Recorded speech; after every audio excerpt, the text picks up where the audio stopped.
If only I had known that my inadvertent email to my boss would bring me happiness and the love of my life, I would have taken action sooner. First, the erroneous email, the fluorescent-like irate bees imprisoned inside Harper Monroe's skull.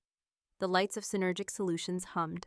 The time was 4:57 p.m. on a Tuesday seemed to have begun at some point last Thursday.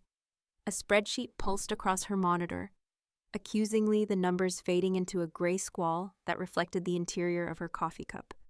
Bitter, frigid, and essentially disappointing. Harper ran her hand through her dark hair, which was always untidy, the sharp strands of her hair. She frowned, her winged eyeliner catching the harsh light.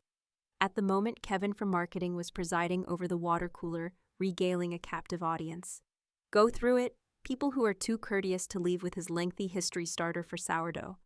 The left eye of Gary Harper twitched. Kevin's additional assertion that fame. Every month, his notoriously sugary birthday cupcakes are served with the drowsiness of a state meal. The dish served today was a hideous purple abomination that tasted hazily of existential dread and artificial blueberries. Harper had been able to covertly place hers and Sandra from the overflowing bin of accounting. Sandra would surely interpret a minor act of rebellion as a personal, a little later. Another tangle in Harper's already jangled nerves was Sandra. Previously, with a cheesy smile that stopped short of Harper's eyes, Sandra had slid a report onto her desk. Harper's sweetheart, just a slight variation from the Q3 forecasts. Would you mind taking another look? The attached sticky note had a hand-drawn smiley before play ended. Face that resembled a grimace more. Harper made a non-committal grunt and added passive-aggressive. Sandra went to her, why this place is a zoo, mental list. The compelled squad. The last straw had been the awkward spirit animal icebreakers and lukewarm pizza at the Synergy lunch. Harper determined that a particularly irate badger was her spirit animal, simply desired to be left alone in its set. Rather, she had been paired with salesman Chad, who had spent 20 minutes describing how her data entry situation could be transformed by his hustle mentality. Now, she needed a release valve for the pressure cooker of her frustration. Maya, her best friend, is currently tanning. The chosen pressure valve was a lucky witch who found herself on a beast beach. Mia, I got it. Mia understood how ridiculous corporate life is by nature. Mia Harper's wish to fix the broken printer that is currently displaying error messages like digital confetti on fire. Harper opened her email and shrunk the spreadsheet of doom. The pointer blinked in the to field. Caffeine and disdain drove her fingers to fly. Subject SOS from the Asylum of the Cynics. My sanity is hanging by a thread that is thinner than Kevin's hairline. I promise that this location offers fewer creative solutions and additional creche with expense accounts for older toddlers. Kevin's most recent biohazard exhibit, a cupcake. I believe there was real glitter and regret in it. He displayed it as while Gary explained the intricate chemistry of frosting, he made the discovery of penicillin. Gary, who attempted to fax a PDF. Exhibit B, the Synergy lunch.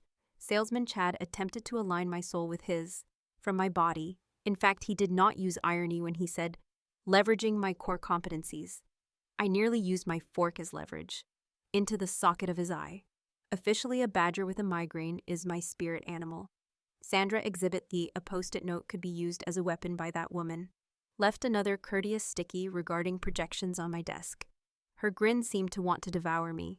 I kind of expected her to write passive-aggressive messages on the next person's bathroom cubicle. Please don't forget to improve your career chances. Oh. And let's not even discuss the required enjoyment.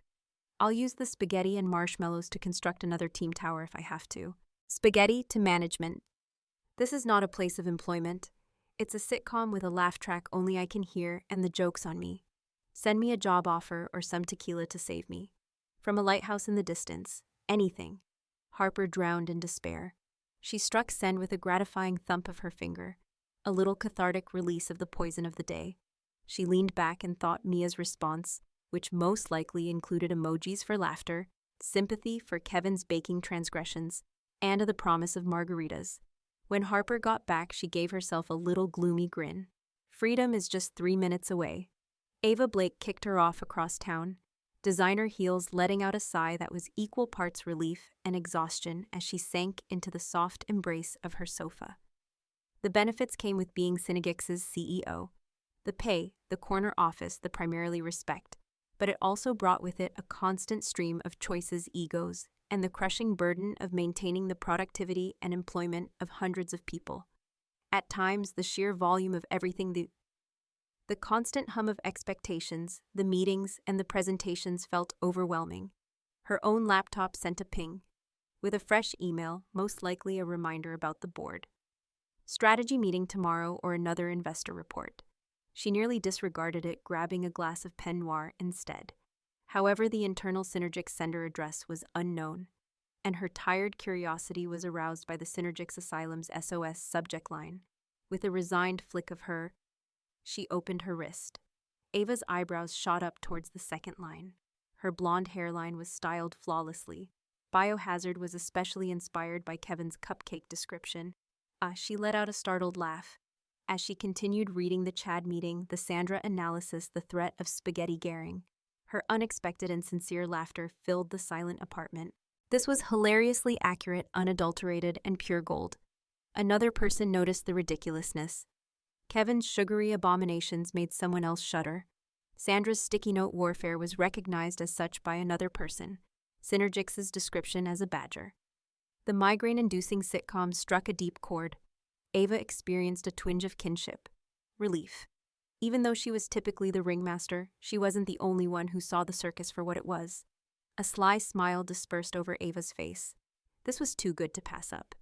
This unnamed, according to the signature Harper Monroe, a disgruntled employee, was obviously venting to a companion. The conversation would end if Ava responded as the CEO. Abject terror took its place instantly. However, if she posed as Maya Harper, may continue to speak. And Ava was in dire need of the raw truth, the harsh, darkly humorous viewpoint that only someone in the trenches could supply. It was similar to discovering a hidden window into her true essence, business. Her normally calm blue eyes were illuminated by a glimmer of real amusement as her fingers moved across the keyboard. Subject Synergix Asylum's Rye SOS. You paint such a vivid picture, honey. Image. Over here, I'm howling. Now there is sand in unmentionable places. Thank you for that. Bees is heaven. To be honest, though, the true escape is your emails. About show off some glitter in a cupcake. Baking isn't that. It's a war crime. I don't know if anyone else was as horrified by Kevin's culinary creations as I was. Gary explains frosting. Tell me you recorded it, please. That is podcast gold. Sugar Manplaining, a production by Gary. Refer to Exhibit B, Chad. God Chad. His wearing excessive amounts of cologne and breathing loudly are examples of core competencies. Yes, use a fork. Your badger spirit is respected and legitimate. Mine's currently a sunburnt sloth trying to avoid vendors. Refer to Exhibit C, Sandra. That woman only needed a stapler and some subtext to start a fight in an empty room. Her cheerful expressions haunt my dreams. Boost your professional opportunities. Dead. You prevail in the passive-aggressive. Today is the Olympics. The threat of spaghetti gar, motivated. Kindly record the enjoyable for both my amusement and science. The witty narrator of this sitcom is essential. Hold on to soldier, the dispatches are coming. My tan and my sanity, I salute you. When I return, I'll have a margarita. Remain resilient. Steer clear of the hugs, cupcakes, and solidarity with tequila. Maya, she sent it. The excitement of mischief and real joy coursing through her. It was going to be interesting. She already took a sip of her wine, looking forward to Harper Monroe's gloriously grumpy next installment. Returning to her desk, she packed her bag using the passion of a prisoner trying to escape. Harper's phone rang. Maya's response. She grabbed it, a glimmer of warmth piercing the gloom of the Synergic. She glanced over the answer, a startled laugh rising to the surface. Maya was matching her snark for snark today, really going for it. The manplaining. The sugar bit was exactly right. And the Olympics are the epitome of passive-aggressive perfection. Harper paused, her fingers lingering on the keyboard of her phone. Sandra had just left. Past her desk emanating silence and a thin cloud of overpowering perfume. Rejection. A fresh rage flared from the embers of the day's irritation. Ma would like an update. She took a seat again, disregarding the fact that it is now past 5:05. Regarding the Synergix Asylum's SOS. The dark queen of sticky notes, who smelt like a Bath and Body Works exploded, simply drifted by. It appeared that she had discovered a typo in the 10 Commandments. She only makes eye contact to imply I promise. Her eyebrows were a sign of disappointment. It is a kind of art, a truly dreadful soul-destroying art form. Additionally, there are rumors that she is planning the next exciting occasion, a group vision board meeting. Now kill me.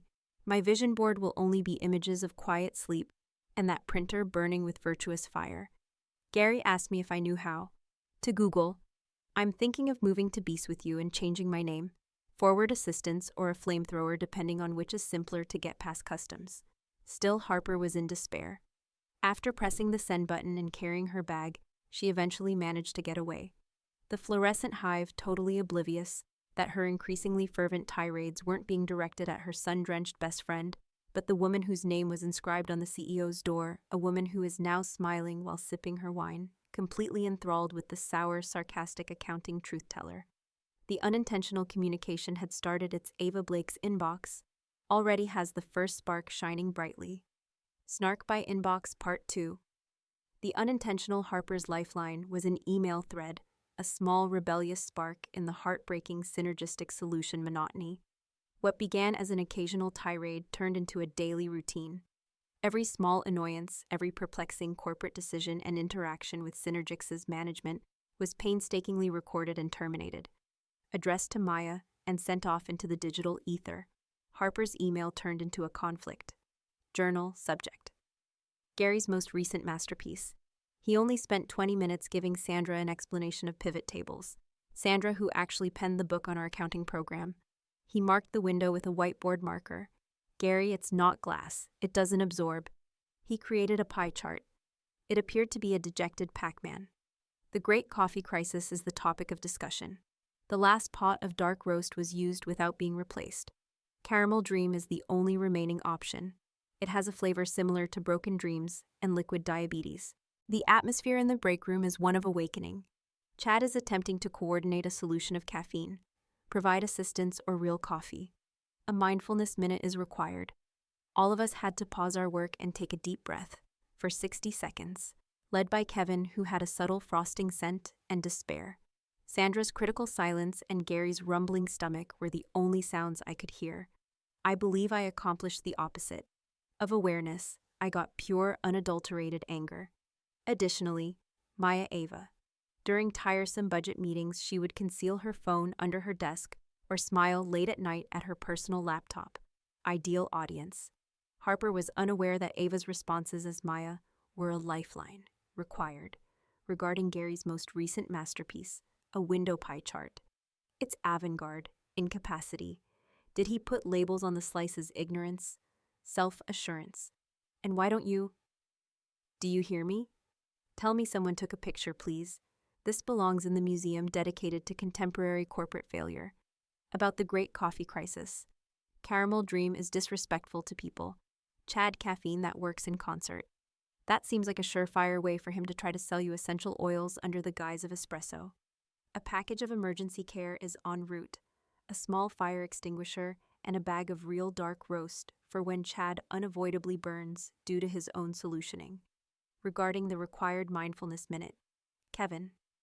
Being a mindfulness leader is similar to a hyena running a meditation retreat. I'm experiencing secondhand stress just from the image. The next time, imagine his own sourdough starter slowly absorbing him.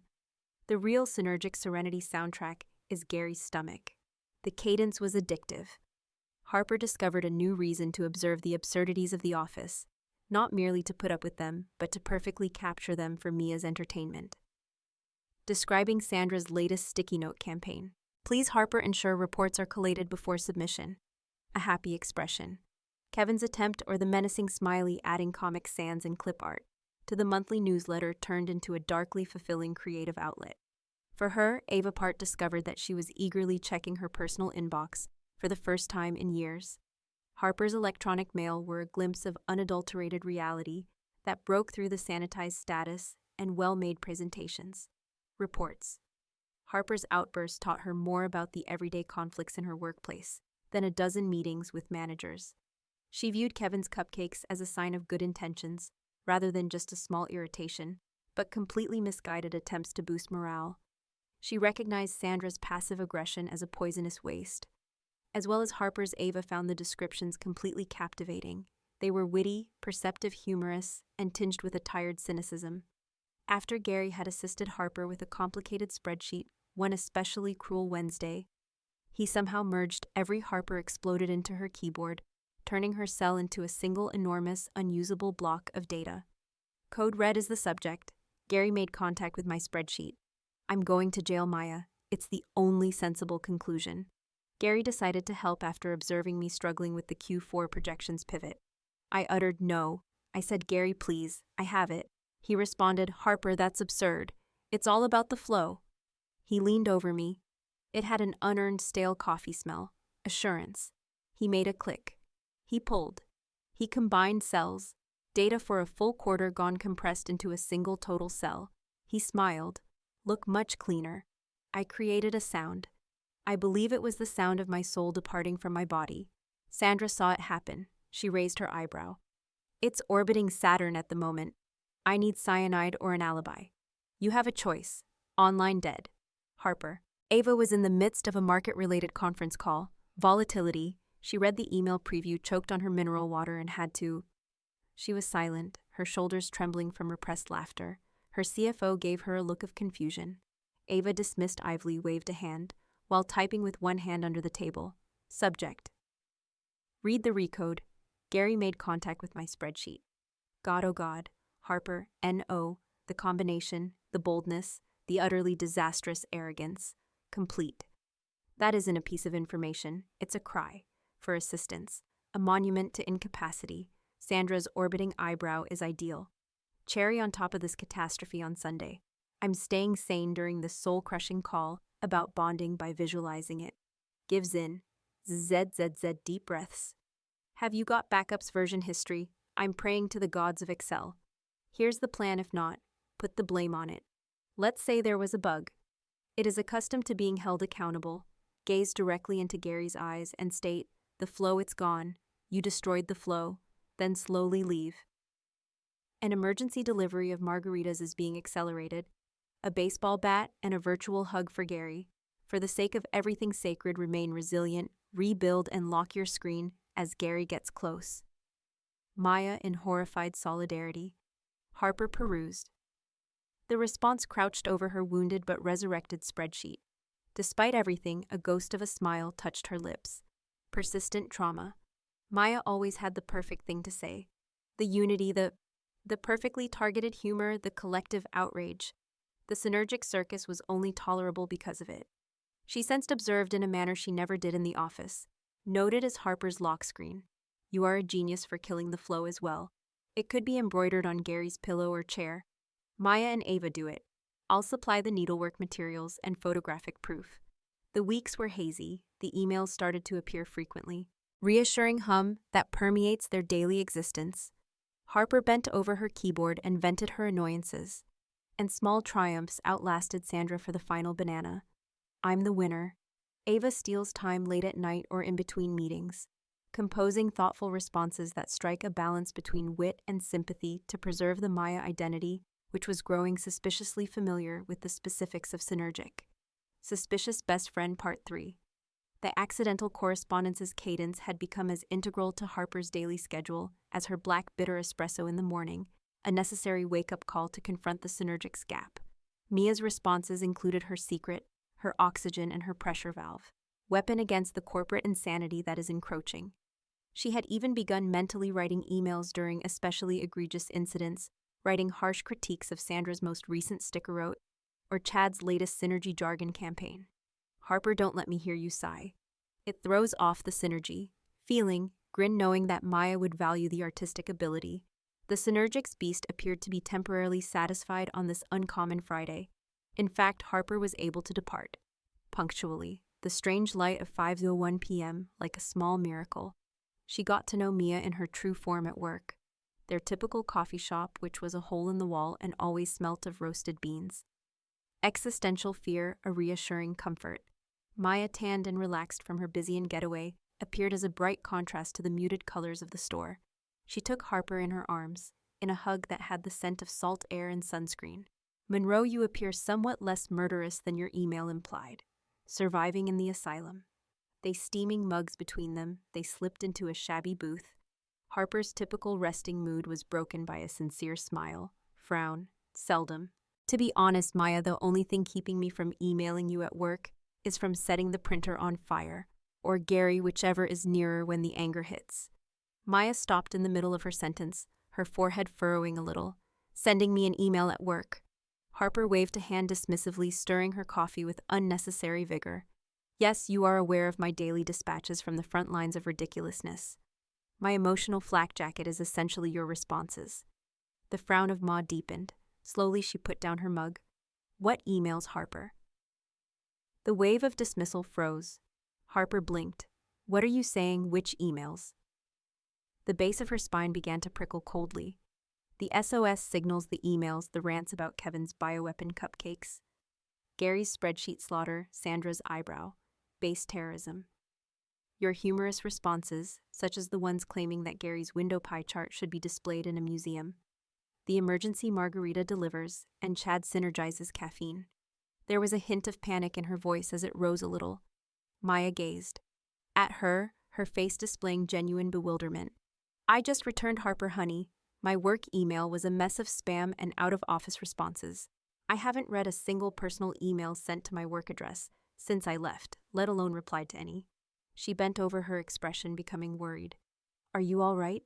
Perhaps you sent them to someone, or else. The icy prickle turned into a flood of ice.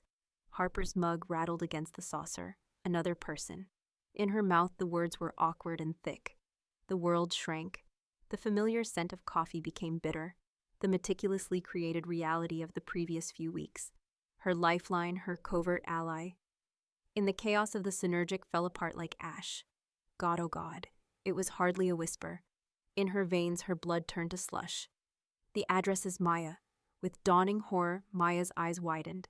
Harper, who did you send them to? Harper didn't answer. She was already scurrying from the booth, her chair scraping loudly against the floor, drawing annoyed glances. Her ribs were pounded by her heart like a caught bird. I must leave now. Frantically, the words came out. Harper, hold on! Harper was already pushing through the door when Maya called for her. The joyous jingle of the bell served as a mocking contrast to the fear that was tearing at her throat. The streets of the city hazy. Harper failed to notice the blaring cars, the squeezing crowds, the drizzle is beginning to disappear. Her legs moved automatically, propelled by pure panic. I'm off one letter. Oh God, oh God, oh God had to be the phrase. CEO's name flashed in her mind like a neon sign spelling doom. Blake Ava. She stumbled and clumsily swiped her security badge before bursting back into the synergic lobby. The typically deafening silence of, with a sense of impending catastrophe, the after-hours office felt oppressive. The cubicle was a source of fear. She nearly collapsed in her chair, pressing her finger against her device's power button. Desktop complaining about the excruciatingly slow boot-up process. Please come in. The login screen at last. As she typed, her fingers shook violently, her password making 2 mistakes before eventually getting in. She threw her email client. Once a gateway to friendship and catharsis, the well-known interface now felt like the entrance to her own private execution room. She glanced at the sent folder. Scrolling frantically, she found the thread.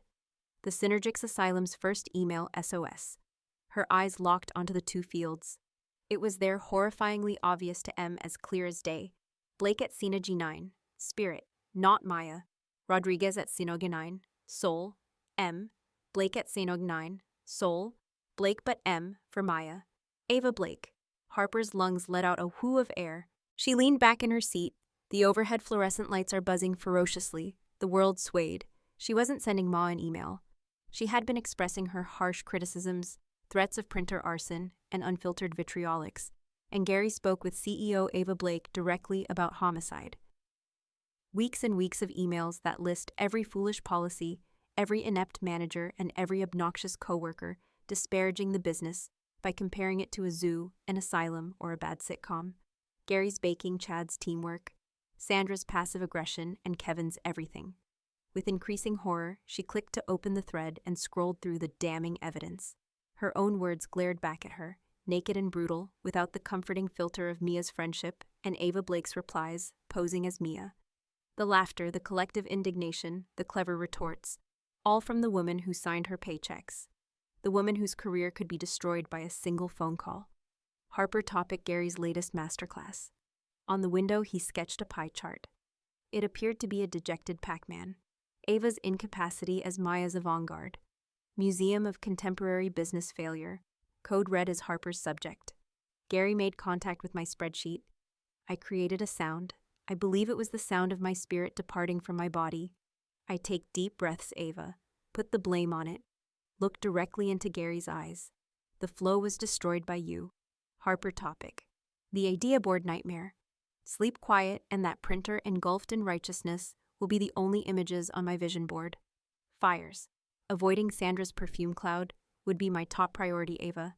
Every joke, every moment of solidarity, every shared schadenfreude. All of it was false. A CEO laughing at the expense of a naive worker. Harper felt ill-ashamed, vulnerable, and totally terrified. Her hands hovered over the keyboard, trembling uncontrollably. The quiet of the vacant. Her heart was pounding frantically as the office closed in. This needed to be fixed by her. She had to say she was sorry, grumble, implore, and clarify that it was a terrible error and that she didn't truly mean the even if it was. The company was a soul-crushing hellscape, tears of pure panic. Her eyes were pricked, the air caught in her constricted chest as she took a shuddering breath. With shaky fingers on the most recent email in the thread where she had bemoaned the required synergic spirit webinar, she clicked reply. It now felt like a suicide note with the subject line, "Another hour of my life I won't get back." She gazed at the blinking cursor in the email's blank body. She felt crushed under the weight of her impending disaster. How can you even start to? Please accept our apologies for weeks of unintentional, harsh candor towards your CEO, her. At last, her fingers found the keys and typed the only words her jumbled mind could come up with. Topic for an additional hour of my... Please, Blake, I won't get my life back. I didn't mean any of that, but not in a cruel or dismissible manner, but it was a terrible, enormous error. Career-ending error. I mistakenly believed I was emailing my friend Maya, not you. Harper Monroe. I sincerely apologize. Please don't fire me. Serotonin accounting black hole. Before she could question herself, she hit send, the click's finality reverberating throughout the quiet office complex. Then she rested her head on her desk arms, the cool surface doing nothing, to calm the icy fear and searing shame that were rushing through her. Paralyzed, she waited for the axe to fall, envisioning the abrupt response, the HR summons, and the security escort leaving the construction. Her personal synergic sitcom's laughter track had just become unbelievably harsh, and the joke at last was definitely on her. The meeting is part 5. The night was a pit of writhing imagined catastrophes. Harper didn't get any rest. She practiced by pacing her small apartment, apologies that sounded more and more insane. You see, Miss Blake, I meant it when I said toddler nursery, figuratively about other businesses. She clearly pictured Ava Blake's face icy angry. The steel was exposed when the amused Maya mask broke. Below, she imagined Sandra's smug satisfaction, security, and human resources. The stroll of Gary looked bewildered, but shame overcame him. By 6 a.m, driven solely by adrenaline, and she appeared to have used a particularly aggressive photocopier 10 times, and she had 3 cups of Tarlac coffee. Her last-ditch effort at armor was sharp eyeliner. She had dark hair that pulled back a lot. She felt like wearing black as usual, more appropriate for a funeral than for work attire. 45 a.m. Synergic Solutions. Felt like wearing raw meat and entering a lion's den. Harper stalked through the lobby, acutely aware of every sound, each look. Sandra naturally selected that time to appear close to the bank of lifts. Sandra purred, her smile as thin as a razor. Harper. Getting up early, big meeting. Her keen, evaluating eyes scanned Harper's tense stance and her hands' faint tremor. There was blood in the water, according to the sticker note queen. Simply, Harper mumbled, pressing the lift button repeatedly. Catching up. The door slid open, thankfully empty, and she, sagging against the mirrored wall as it rose, she almost fell inside, and her reflection validated her fears. Pale, a gremlin reporting for duty, hollowed-eyed and vibrating with barely contained panic execution. The plush carpet on the top floor muffled sound, creating a whole new world. The walls were decorated with tasteful abstract art, and there was a subtle scent of lemon polish in the air. And cash. Ben, a composed young man who worked as Ava Blake's assistant, sat behind a sleek desk. He glanced up with a courteous, businesslike grin that contained no trace of imminent disaster. "Ms. Monroe, Miss Blake is waiting for you. Enter immediately, Harper's." She managed a jerky nod, her hand hovering over the heavy oak door handle as if it were electrified. "This is it. Take a deep breath or not. What's the point now?" She pushed the door open, revealing an expansive CEO's office filled with morning light and calm. Floor-to-ceiling windows provided an amazing, disorienting view of the city. The antithesis of Harper's purgatory of fluorescent cubicles, and standing in the middle of it, drenched in sunlight, was Ava Blake. Harper's mental image of a stern, wrathful CEO vanished in an instant. Ava was dressed in soft, tailored clothing rather than a power suit. Her blonde hair somehow exuded warmth, and she wore trousers and a lavender blazer that shouldn't have gone together, was loose, capturing the light and illuminating a face that was smiling rather than angry. She appeared to be a Disney character, bright and so real that it was confusing. Unintentionally entered a corporate thriller, particularly one that had just learnt the key to eternal joy. Harper. AA's voice was friendly and inviting. "Enter, enter, close the door." She pointed to a cozy-looking chair, space close to the windows. Instead of Harper's commanding desk, there was a soft sofa and armchairs gathered around a low coffee table.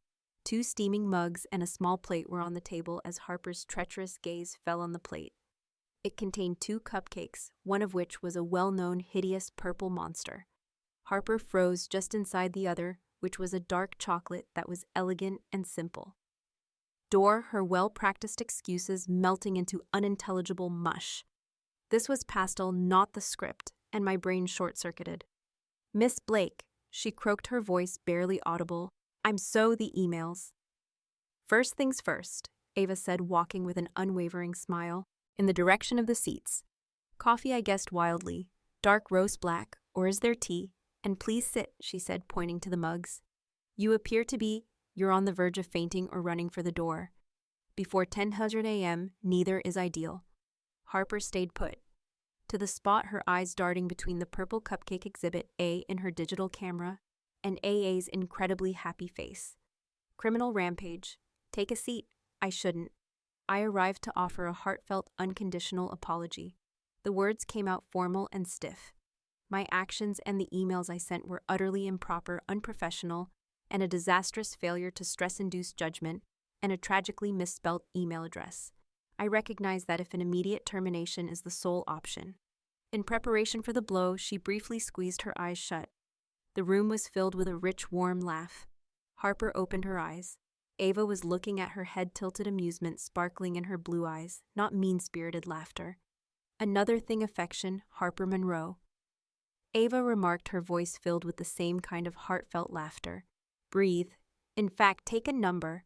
You're not having any problems." Harper blinked. Twice. The words didn't calculate. "Not in trouble," she echoed, dimly. Once more the world swung, but in a different course. However, I insulted everyone in the emails. The company Kevin's, I referred to them as biohazards, along with Gary and Sandra's sticky notes, and the printer. I made repeated threats of arson. With every accusation, her voice rose, the shock briefly overtaken by panic. Ava walked over, stopping a comfortable distance away. Her face softened, the humor giving way to something real. "Look at me, Harper, Harper." She made herself look at Ava. It was open and steady. "You were honest and unvarnished, painfully true and hilariously scathing truth about things I see every day but are unable to express aloud all the time." She pointed to the purple cupcake. "Harper, glitter in a cupcake. It poses a biohazard. Additionally, Gary's pie chart for Windows. I was informed of that." The ideal example of avant-garde incompetence was an explanation. Harper's mouth hung open as she stared. It was unreal. Was she? "Are you experiencing hallucinations due to lack of sleep? Was this some strange last humiliation?" Ava smiled back, now softer. "Harper, those emails were the high point during my month. To be honest, receiving that first one following a harsh board meeting, it resembled a dose of unadulterated pure sanity. I laughed when I heard you in dire need of it. You gave this place a genuine human feel." Her voice trailed off a bit as she stepped closer. Sincere. For this reason, I posed as Maya, because you would have stopped if you had known it was me. And I couldn't allow that to occur. I needed that honesty, that connection. The unfiltered, the air was heavy with admission. Although Harper's panic was still roiling in her veins, it was being overpowered by complete startled bewilderment. Her rants were valuable to the CEO who needed her sarcasm. Why the word got away? Harper little and confused. Why me? She made an ambiguous gesture towards her disheveled attire and smudged eyeliner. I am a walking black hole of serotonin. I'm always complaining. I see the worst in everything, particularly this place. Harper, you're real, which is why Ava laughed. You're funny beneath all that glorious sourness, incredibly humorous and considerate in your own manner. There was a playful sparkle in her eyes even when you're complaining that the entire fourth floor smells like Susan's tuna salad, which, just so you know, does. And thank you for expressing what everyone else is thinking, but is too scared to tell the CEO. Harper wobbled a little. The firm ground she believed she had lost had not vanished. It had recently changed into something completely different, something frightfully tender. You're not going to dismiss me. The question was barely audible. Fire you? Ava appeared sincere, appalled at the idea. Good grief. No, if anything, I want to give you a promotion. I'm not sure if HR has a code for that, but to the official keeper of corporate sanity. Her smile brightened once more, full of hope. However, I do have a medical condition. Harper tensed, the anxiety gremlin waking. State. Ava nodded, her eyes honest and straightforward. You must continue to speak with me not just through email, but as Harper Maya. She pointed to the couch, which is why there was coffee. She gave the purple cupcake, Kevin's most recent attempt at authenticity, a playful grimace. I'd like to know the individual behind the inbox. The person who watches the sitcom and doesn't hesitate to point out the funny part. Her voice grew softer as she took another step closer. If you cease sending me emails right away, it will be a crime against my sanity, Harper Monroe. Deal then. Harper's gaze shifted from the earnest pastel-clad figure of Ava to the dark roasted coffee, and then to the foolish purple cupcake that had initiated everything. The panic remained, but it was now mixed with a dizzying wave of incredulity, bewilderment, and an odd, unidentifiable, fluttering feeling. The executioner had offered her a position as a court jester and coffee. The gremlin couldn't understand. Deal? Harper heard herself use a strange-sounding word. With her legs still, she cautiously walked over to the sofa. Unsteady. To be clear, though, I reserve the right to go on. Expressing dissatisfaction with the printer. Additionally, Gary's flow is metaphorical. AA's laugh was like sunshine. Noted. Now take a seat, take a breath, and tell me. With a sly smile on her face, she picked up the dark chocolate cupcake and presented it to Harper. Face. Was that particular highlight color actually used by Sandra on the Excel printout? Because I was killed by that detail. For a brief electric moment, Harper's fingers touched Ava's as she took the cupcake. She settled down on the soft couch. Her senses were filled with the aroma of dark chocolate and real coffee. Suddenly, the top floor view was less horrifying, and the woman who was grinning at her while anticipating her next witty remark was completely unlike the CEO. She had been afraid. Harper's world had just experienced an irreversible tilt, and I had no idea what was going on. However, the laugh track didn't feel like it was for the first time in weeks, making fun of her. It had a sense of belonging. Conditions and coffee dates in Part 6. The agreement felt more like stepping onto a tightrope while wearing a blindfold than it did like a reprieve. Harper walked out of Ava's bright office. Her mind reeling, she clutched the uneaten dark chocolate cupcake like a talisman. Not dismissed. Coffee. Deal. Hold on to speaking. Not as Maya. The ideas bounced around in her mind, refusing to come to any logical conclusion. She had anticipated being fired, not the CEO's friendship. The initial coffee run was a controlled exercise. Fear. At exactly 2:15 p.m., AA's email arrived. The following day, subject intervention with caffeine. Harper. Enforcement of the conditions starts. I need a sanity check. Oat milk latte double shot. In 5 minutes, meet me in the lobby. Get out of the tuna fog. A. Harper gazed at the display. A. Not Maya. No Ms. Blake. The casualness alone was frightening. Like a fugitive, she looked around her cubicle. Sandra was labeling files very carefully.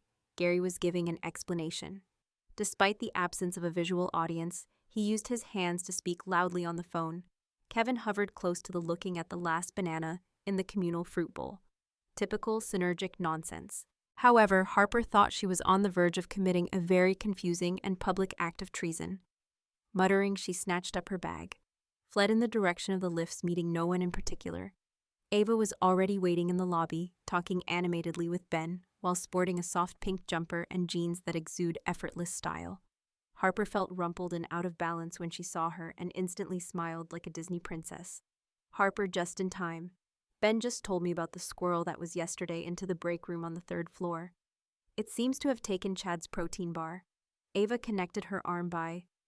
Before she could object, Harper steered her in the direction of the doors. Harper tensed, suddenly conscious of the warmth of Ava's arm, the faint aroma of citrus and vanilla, and the inquisitive look Ben gave their backs as they retreated. So with the crisp autumn air, Ava started as they hit the pavement. How is the recovery of the spreadsheet going? Is Gary tried any additional flow optimization? Harper blinked.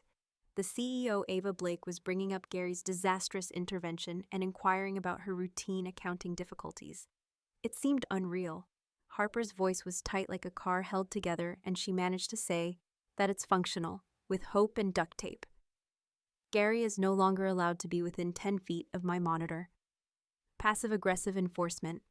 Ironically, Sandra left sticky notes. Ava chuckled. The sound is clear and bright. Observe advancement. For once, Sandra's weaponized notes are working for you. Little triumphs. She gave Harper's arm a gentle squeeze. Tell me honestly now, is this the new cost? Is reporting software really as much of a nightmare as the IT department claims? The utter normalcy of the Harper's defensiveness started to erode when the question was posed with sincere interest and a hint of conspiratorial skepticism. Walls. She spoke tentatively and haltingly about the software's confusing interface, the incessant drop-down menus, and the occasion when she unintentionally requested one live ostrich rather than one ream of paper. To her surprise, Ava did more than simply listen. She let out a pitying groan, shared her personal frustrations with the vendor's promises versus reality, and asked perceptive follow-up questions. The Harper had calmed down by the time they arrived at the artisan coffee shop, which was very different from the Synergic's caramel dream swill. Just a little. The oat milk latte was expertly made and the coffee was great. The city bustled by as they sat at a small table by the window. You know, Ava said thoughtfully stirring her latte. Regarding the required fund, the group vision board session, you are correct. Sandra is making plans. I looked at the suggested list of supplies. Glitter glue is included. Harper's coffee choked her. Glitter glue? Is she attempting to call forth Gary's animal spirit? Most likely. Ava sighed, but there was a gleam of laughter in her eyes. Perhaps we ought to submit ours in advance. Sleep, silence, fire, and yours, my own, a picture of a very calm Gaffrey Island and a huge no-glit sign. Harper made a real unexpected snort. Despite the temptation, Sandra would most likely think of the lack of glitter as a place of negativity and the fire as blazing ambition. Thus the necessity for proactive sarcasm. A vital survival skill, Ava said. The coffee runs turned into a somewhat frequent occurrence. The museum followed. The subject line of AA's email is just read, the body suggested a way to preserve cultural sanity. Harper died on a Saturday afternoon at the Museum of Modern Art, referring to a particular exhibit about the ridiculousness of daily life. A non-work Saturday spent with the CEO. This was going completely off course, moving beyond the talking tight cliché and into new and terrifying territory. She entered 6, various rejections eliminating each one. The idea of disappointing Ava. It was worse than the awkwardness to see that bright smile fade. Against her sulky, she typed, cultural sanity preservation out of better judgment. Okay, but I reserve the right to make fun of unintelligible paint blobs. Ava responded right away. Regarding preserving cultural sanity. Complete mocking of rights. Okay, I'll see you at the enormous metal squid. At 2, the museum was unexpectedly. All right. In reality, Harper and Ava were debating the aesthetic value of a sculpture composed entirely of recycled components from printers. It's a critique of corporate waste, Ava persisted. Gary, it's all garbage, would attempt to repair. Harper shot back. They discussed the significance of a series of hazy photos, wildly conjectured about a video installation that showed a man gradually consuming a mountain of marshmallows. Flashbacks to the Synergy lunch. Harper trembled and found a common savage distaste for a certain artist who overused neon. Although Ava's knowledge was impressive, she wore it lightly. Harper's irreverent opinions piqued my interest more than lectures. Harper, in spite of her first, she laughed more than she had in months despite her reservations. Her typical cynicism was tempered by Ava's contagious excitement, as well as the novelty of being noticed. Then came the disaster that was the escape room. Naturally, Ava's concept topic, non-traumatic team building. She had reserved a room with a CEO theme. Conundrum, a humorous corporate satire. Absolutely not, Harper said, flatly when Ava brought up the idea over coffee. Stuck in a tiny space figuring out phony corporate riddles with you. That sounds like my own personal nightmare with possible human resources violations. Ava, please persuade me. It should be amusing. And consider the content. The irrational budgeting could be criticized. Puzzle or the likelihood that the irate shareholder is simply Gary wearing a disguise. It's a study. Exaggeratedly innocent, she rubbed her eyelashes. Enforcement of conditions. Harper. Preservation of sanity. Harper reluctantly gave in. It was an absurd room. Counterfeit stock tickers, a synergy generator that was nothing more than a jumble of wires and hints concealed in fictitious memos pertaining to TPS reports. The lock was the issue, not the theme. Getting a key out of a clear plexiglass was necessary for the last puzzle, box hanging just out of reach. Ever hopeful, Ava attempted stacking flimsy plastic containers. Harper noticed a ventilation system while murmuring about OSHA infractions. Panel. Harper remarked, I believe it slides, indicating a hardly perceptible seam close to the ceiling. Perhaps you can reach it if I give you a boost. Ava looked up at the height. Doubtfully, Harper, give me a boost. You're just a breeze away from breaking, Harper complained and laced her fingers, saying, less commentary, more climbing, Blake, collectively. Ava stepped into her surprisingly light hands. Harper strained, raising her up. Ava's fingers brushed the panel as she stretched. Nearly got it. Ava moved the panel around. With a screech, it moved out of the way as Harper's foot did. Slipped a synergy report that had been discarded. They fell in a mass of limbs. Plastic crates and shrieks crashed onto the unexpectedly soft carpet. With one arm braced next to Ava's head, Harper fell half on top of her, their faces that are just inches apart. Time paused.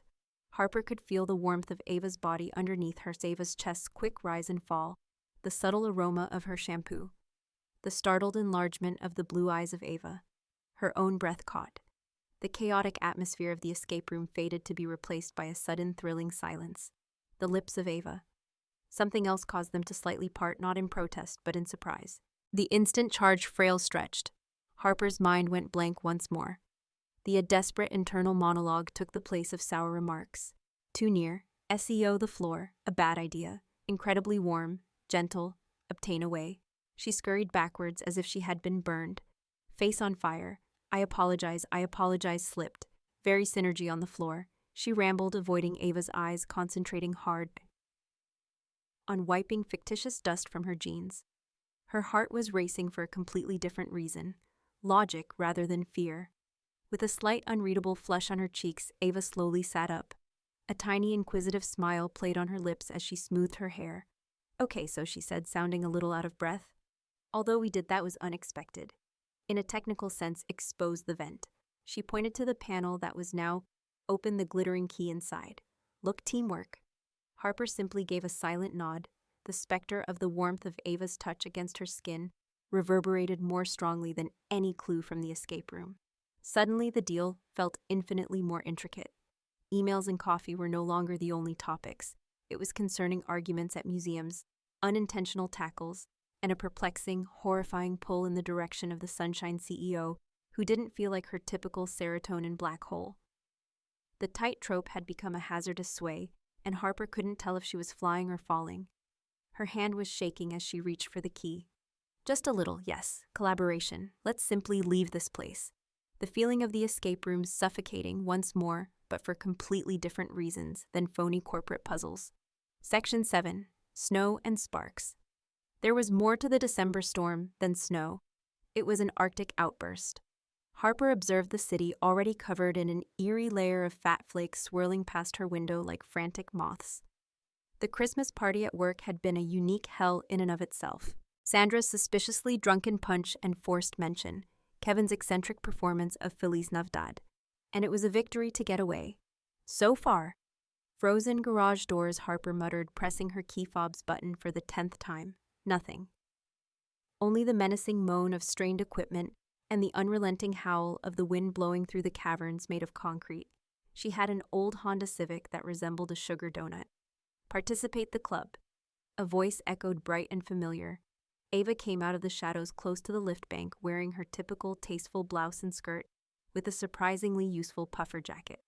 She held up her own key fob and clicked it, her blonde hair slipping out of a knitted hat. Pointlessly at her svelte electric SUV. Tried the pedestrian exit as well. Firm ice sheet. It appears that we will be spending the night with the Volvos. Harper's the stomach flipped uneasily, trapped by herself with her girlfriend, the CEO. The wearing someone else's pricey, slightly itchy title still felt unreal. Jumper.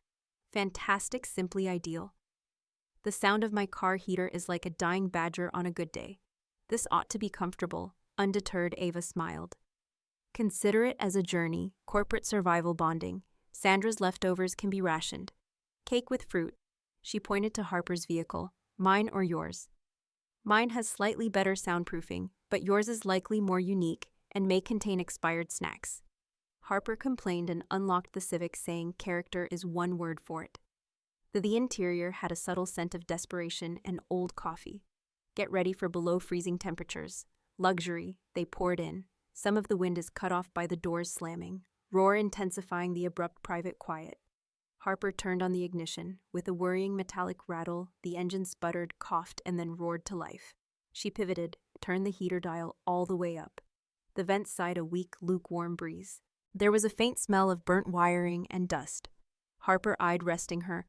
Oh, the sweet promise of hypothermia. Forehead on the icy steering wheel. Almost immediately, her breath froze the windscreen. Ava laughed and rubbed her gloved hands together.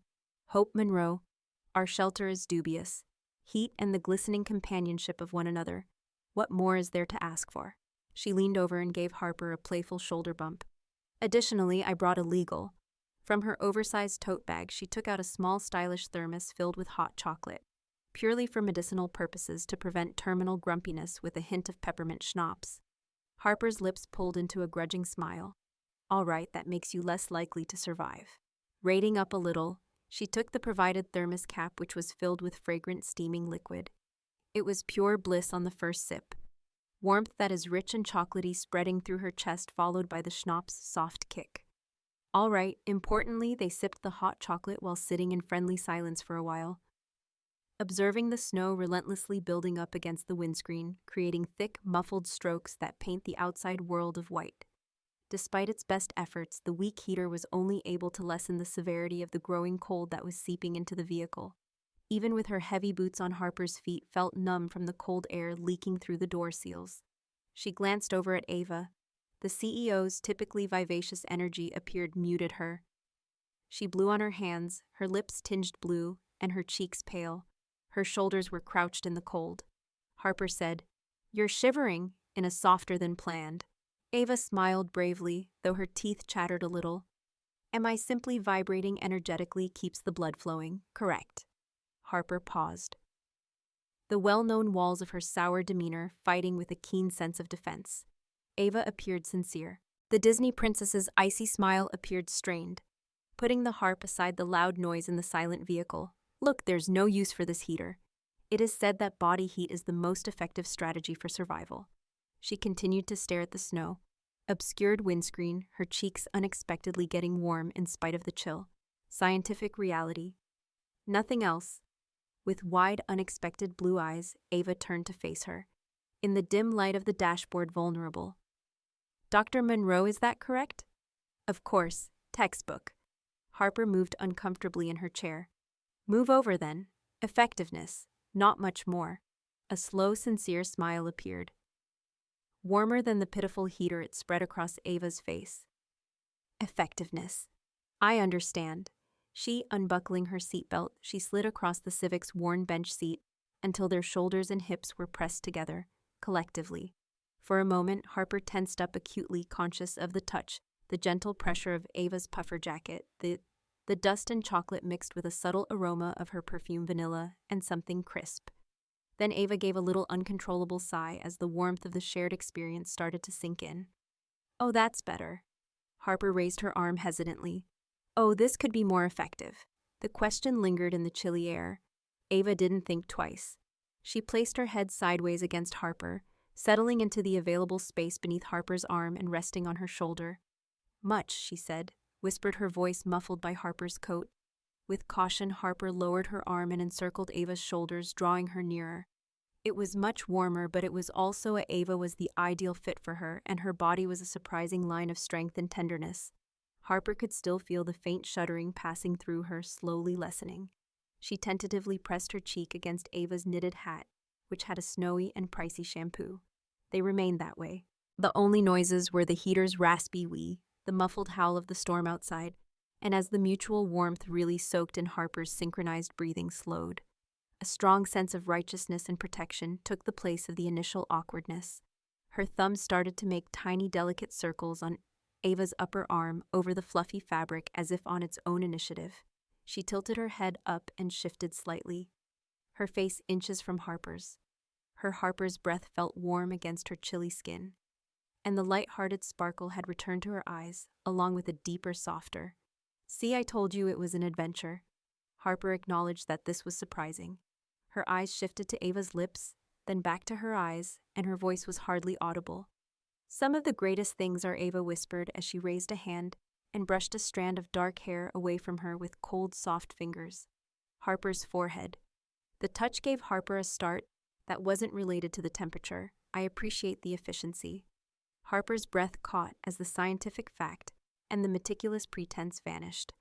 The tentative coffee dates, the shared giggles via email, and the way Ava saw past her prickly side to the true her all came together in this icy private area, and the warmth between them had become more than just physical. It was a tangible current drawing them nearer. Harper stopped thinking whenever she breathed. She leaned in and kissed Ava, bridging the tiny gap. Ava's lips were hesitant at first. A question posed in the icy darkness, cool but instantly melted beneath hers, giving Harper a warm response that filled her whole being. Rich, gradual, and inquisitive, with a taste of chocolate peppermint and something distinctly Ava. Harper's hand moved from Ava's shoulder to cup her cheek, caressing the silky flesh with her thumb. Her fingers tangled in Harper's hair as her arms wrapped around her neck, drawing her closer. The world outside the storm, the frozen garage, the frosted windows, and the absurd office politics stopped existing. All that remained was the shared breath and the sound of her own heart beating in unison with Ava's. When they eventually separated, breathless foreheads resting together, she felt the sudden rightness of Ava Blake in her arms. The car's air felt innate and charged, and Ava's eyes scanned Harper's wide and bright. "Harper," Ava said in a husky voice. "Still." With a shaky smile on her lips and a rough voice, Harper questioned. Effective, the bright, clear sound of laughter seemed to defy the frozen world outside.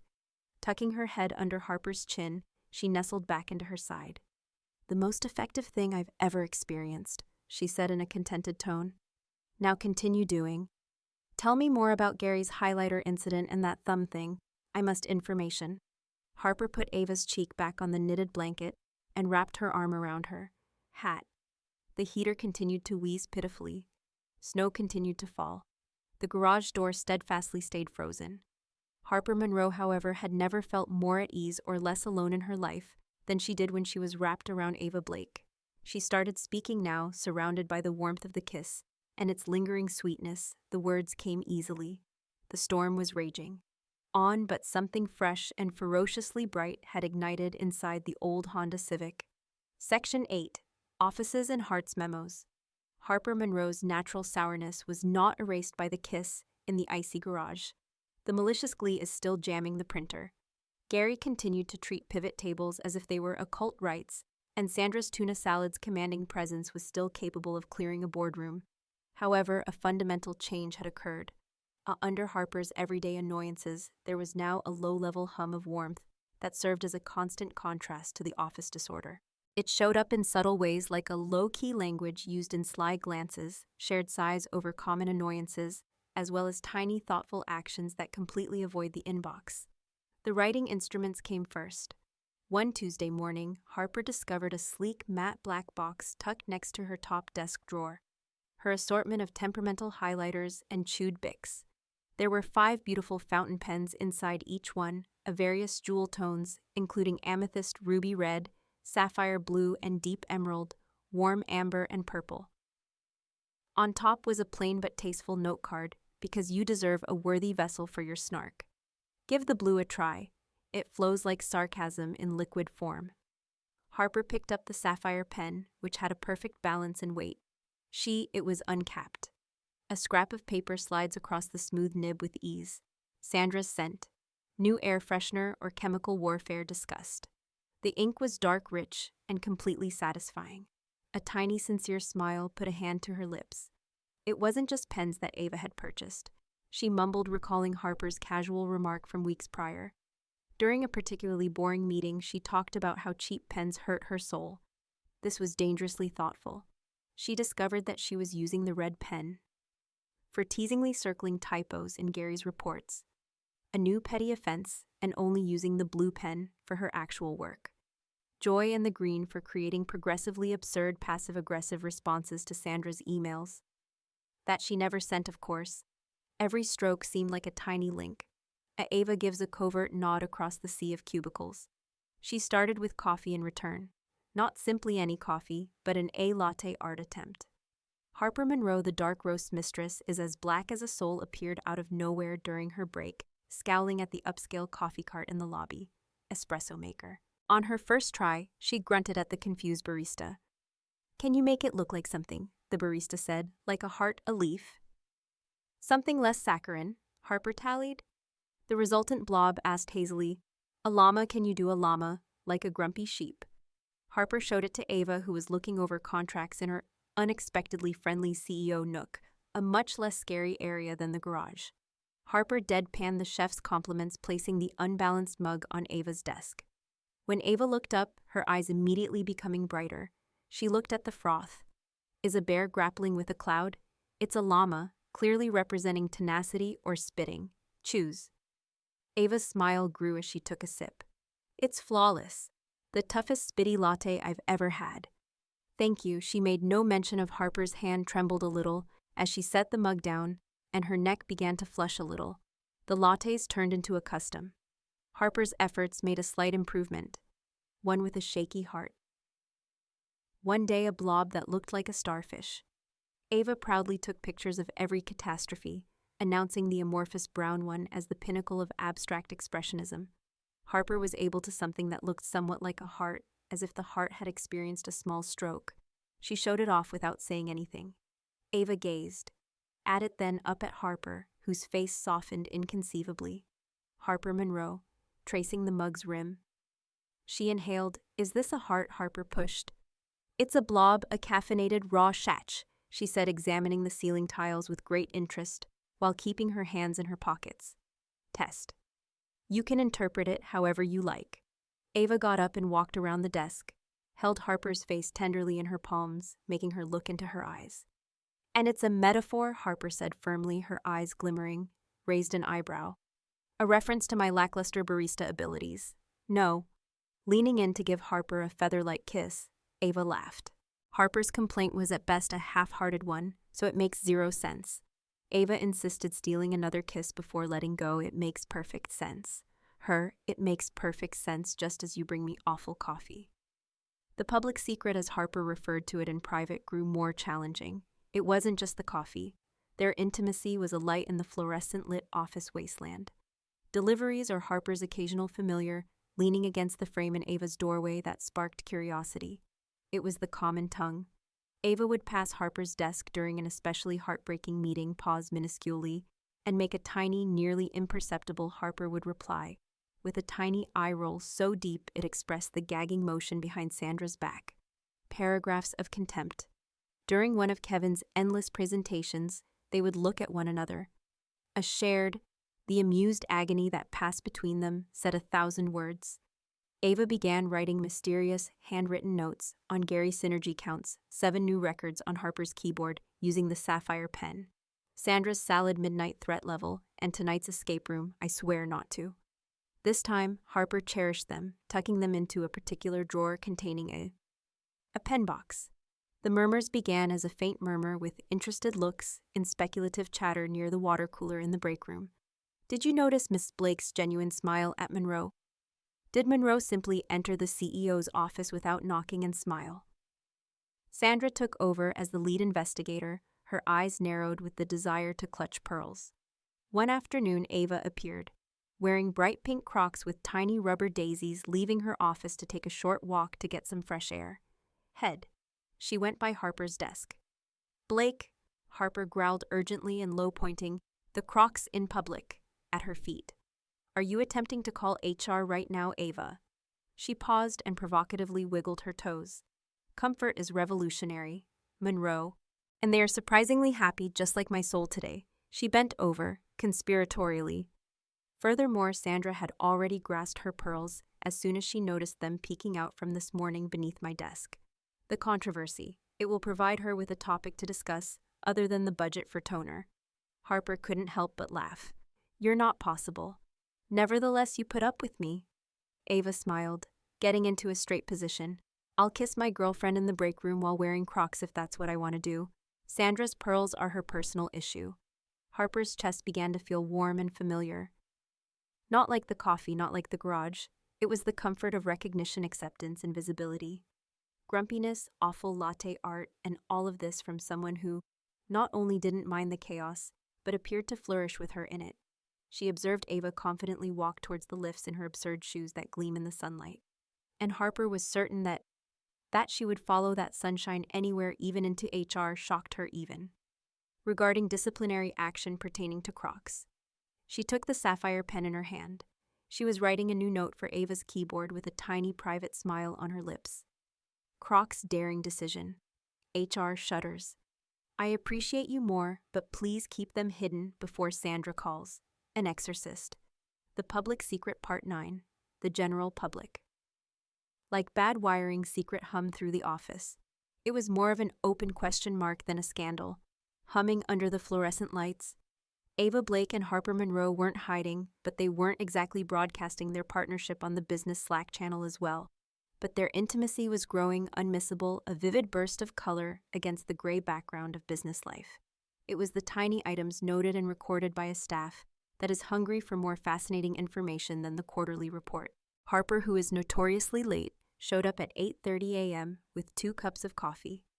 One is big black and scary, while the other is a frothy mixture in pastel. Cup that eventually ended up on Ava's desk. Usually withdrawn in her corner office, Ava made an unexpected appearance in the marketing bullpen, casually resting against Harper's cubicle wall to talk about the most recent toner crisis. Harper's eyes would soften infinitely as Ava spoke a startling change, as a desert bloom on the other hand. Sandra, the self-appointed protector of chief chronicler office etiquette and owner of the notorious tuna salad, her eyes hawk-sharp behind. She didn't miss anything with her sensible frames. She observed Ava's hands' lingering touches, stroking Harper's arm while returning a file. When passing a pen, Harper's fingers momentarily tangled with AAS, always the sapphire one. She recorded the silent giggles that were shared during meetings, the personal jokes expressed with a single lifted eyebrow or smirk. She even noticed the slight change. Harper's clothing, which is still mostly black, but is now sporadically broken up by a scarf, in a suspiciously matching one of AA's signature blazers in terms of jewel tone. The murmurs became more audacious. Kevin hissed at the girlfriends, wildly close to the water cooler one afternoon, holding his self-gifted world's greatest boss mug. Do you think the executive loo is where they do it? Gary offered, causing a gasp of scandal. From Sandra. Sincerely, Sandra sniffed and adjusted her pearls, Gary. Harper remarked grimly, pearls. It is incredibly unprofessional. Just the favoritism as well as the shoes she wore yesterday. In fact, the Crocs incident had been a turning point. Ava, suffering from a migraine and putting comfort before couture, had braved the office wearing bright yellow Crocs that were fluffy. Harper had saw them peek out from under Ava's fancy desk and almost choked on her coffee. Ava, seeing her in horror expression, had only wiggled her toes and smiled. Sandra, giving a report, had frozen in midair, her face a mask of such deep dismay that you would have thought Ava had paraded in nothing but the Crocs. On a Tuesday morning, the tension in the break room finally broke out. After 3 hours of battling a broken database and Sandra's especially strong lunch, Harper, the smell of someone trying to revive the old espresso machine came from the refrigerator. Ava swept in, beaming, humming off key in the sunshine, despite the gray drizzle outside. Grumposaurus. Ava chirped in the morning as they made their way to. She had installed a fancy kettle. The database continues to bite. Harper grunted like a rabid badger striking the machine's side. It despises me personally, I promise. Ava filled her mug with tea as made with hot water. It simply detects your innate animosity towards technology. She leaned past Harper to get a tea and tried whispering sweet nothings to it. Bag, her arm grazing Harper's back. A recognizable burst of warmth, an unwanted intrusion, in Harper tensed, acutely aware of its current public context. Of Sandra hovering close to the sink while feigning to wash a clean mug with great concentration. Just need caffeine, she said. Harper whispered, concentrating intensely on the unresponsive device. Ava? Harper's face softened as the CEO, unaware of, or possibly purposefully ignoring Sandra, turned to face her, persona briefly dissolving. Hey, she said quietly, gently reaching out to take deep breaths and squeeze Harper's tense forearm. You'll succeed. You always take action. Do you want Gary sent in? He enjoys a good data tantrum. In spite of herself, Harper's lips formed a tiny, hesitant smile. Ava's faith in her, it was tempting and disarming to be able to instantly ease Harper's frustration.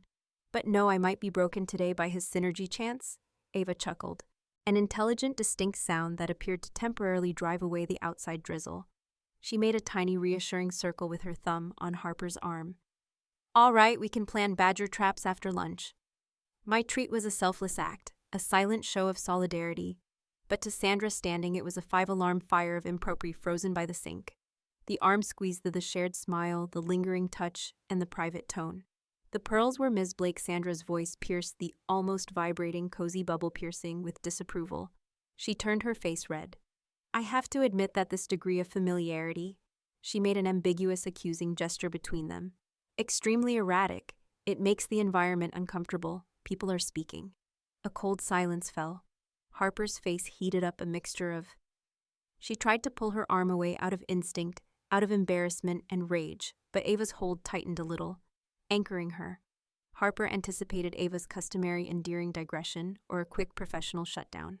Rather, Ava's face changed. The sun didn't dim. It grew more intense, laser-focused. She stood up, turning, her hand still resting possessively on Harper's arm. She turned completely to Sandra, her smile still there, but with a hint of bitterness. The steel underneath the silk now. Sandra, Ava said in a calm voice, but Harper could sense everyone's breath taking in the suddenly silent break room. Are you referring to the fact that Harper Monroe is my girlfriend? Sandra blinked, stunned for a second, because she hadn't anticipated such a straightforward, unrepentant admission. I mean, it's inappropriate.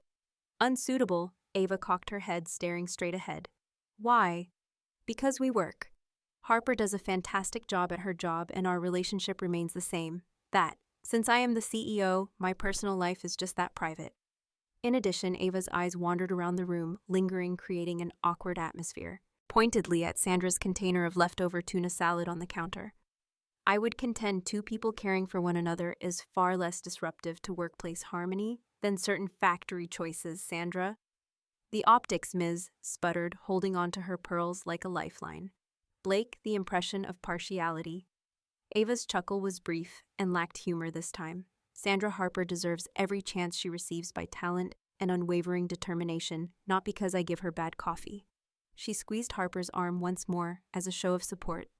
In addition, if I wished to have my girlfriend's eyes were fixed on Sandra's, or I brought her coffee or lunch. Clever and difficult, I'll kiss her in the break room. Harper's breath, Ava wasn't merely protecting them, she was drawing a line. Captured. Here now. Ava turned back to Harper in the sand, her face softening once more. A silent Harper's heart thumping against her ribs, she gazed from Ava's resolute expression to Sandra's appalled one, then to the small gathered audience. The fear of rumors of judgment adorned with a warm, ferocious pride blossoming in her chest. Ava wasn't, she was claiming them.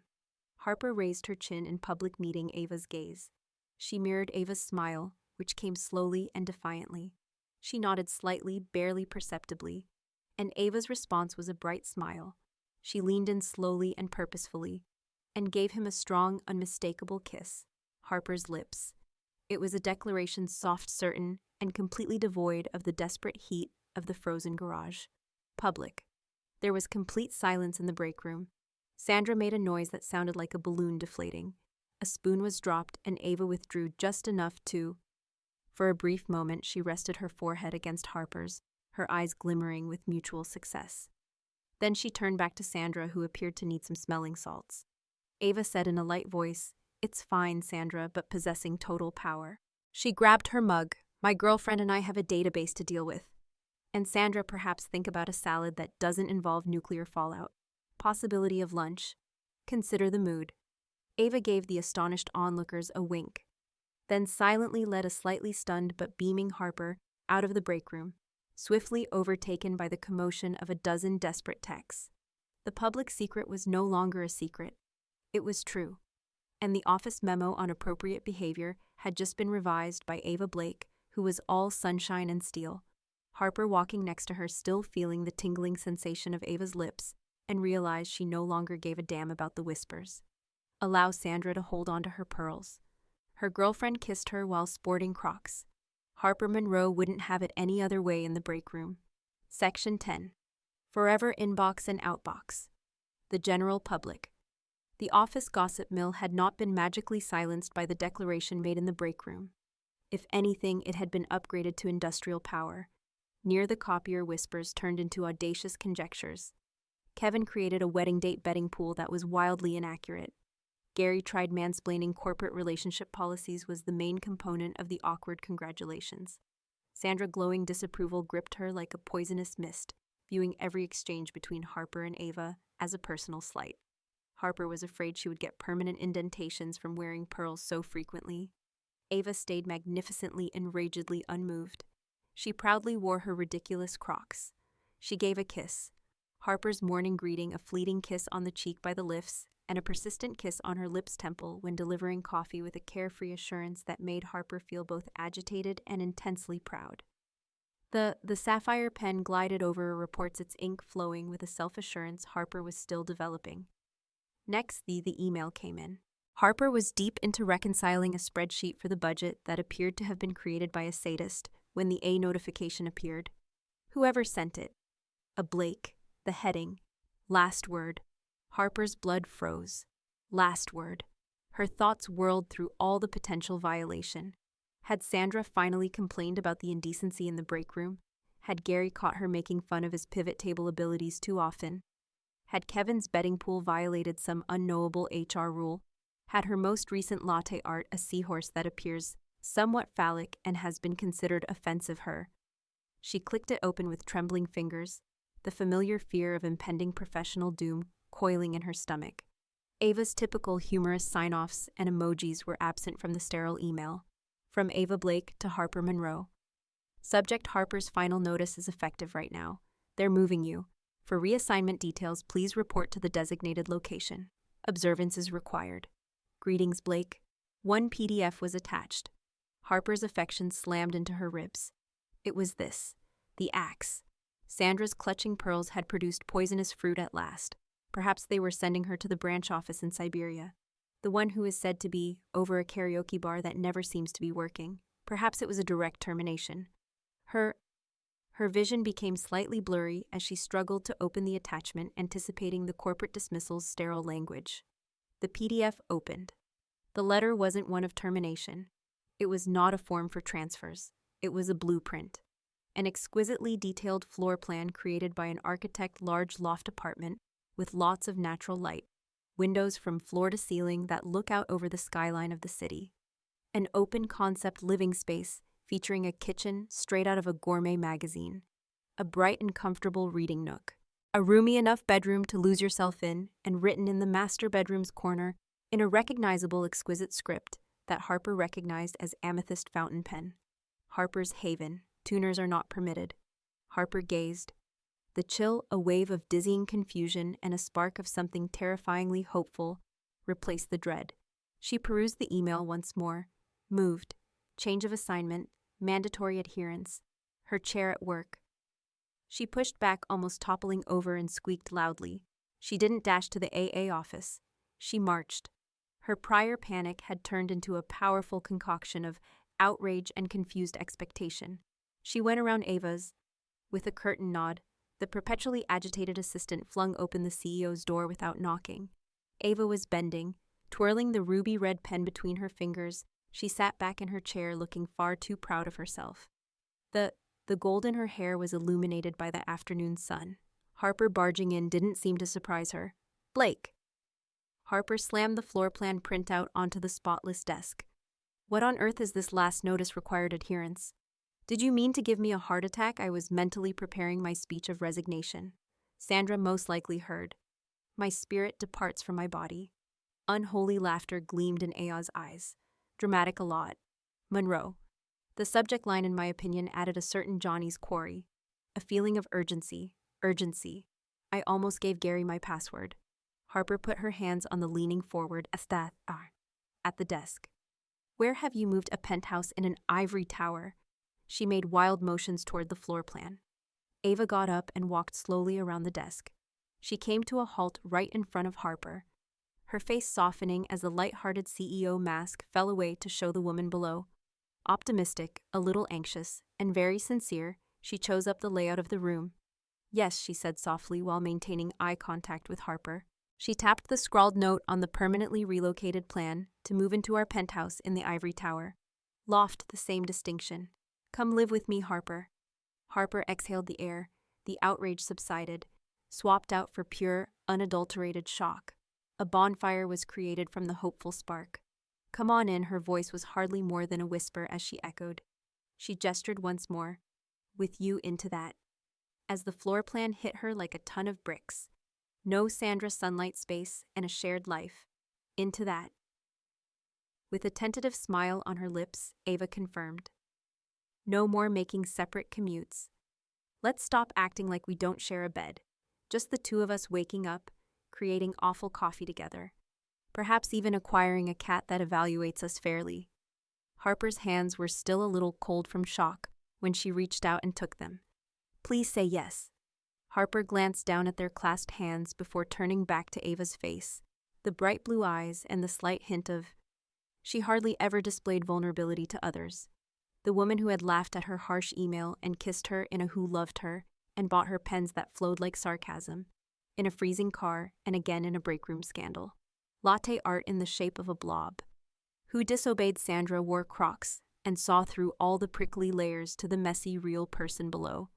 Harper's face lit up with a slow, disbelieving smile that chased removing the final traces of fear.